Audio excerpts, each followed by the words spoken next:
শেখ হাসিনা তার নেতাকর্মীদের সাথে মিটিং করে কি কি নির্দেশনা দিচ্ছেন।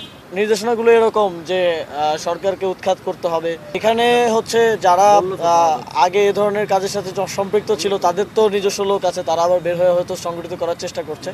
তবে আমরা তাদেরকেও মনিটরিং করে তাদেরকেও যথাযথভাবে প্রয়োজনে আবার গ্রেফতার করার ব্যবস্থা করবে আইনশৃঙ্খলা বাহিনী। এর পাশাপাশি এক ধরনের রাজনৈতিক প্রচেষ্টাও আছে বাংলাদেশের দেশের পরিস্থিতি খারাপ করার জন্য।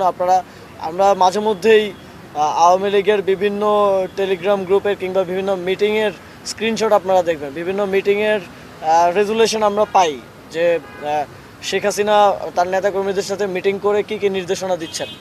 যদিও অধিকাংশই দেশের বাইরে, তারপরেও নির্দেশনাগুলো এরকম যে সরকারকে উৎখাত করতে হবে, দেশের পরিস্থিতি খারাপ করতে হবে, মানুষকে বোঝাতে হবে যে শেখ হাসিনাই ভালো ছিল। তো এই রকম কাজগুলো যখন ওই দিক থেকে চেষ্টা করা হয় তখন তো স্বাভাবিকভাবেই তারা কিছুটা অ্যাক্টিভেট হওয়ার চেষ্টা করে। তবে অপারেশন ডেভিল হান্টের পরে ডেভিল হান্টের মাধ্যমে আমরা তাদের এই প্রচেষ্টাকে ব্যর্থ করা হয়েছে এবং এই ডিএমপির মধ্যে 1600+ অ্যারেস্ট হয়েছে।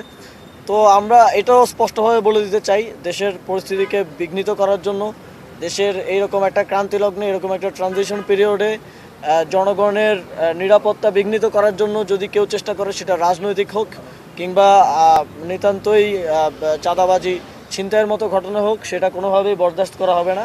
সেক্ষেত্রে আইনশৃঙ্খলা বাহিনী কঠোর থেকে কঠোরতম অবস্থান নেবে।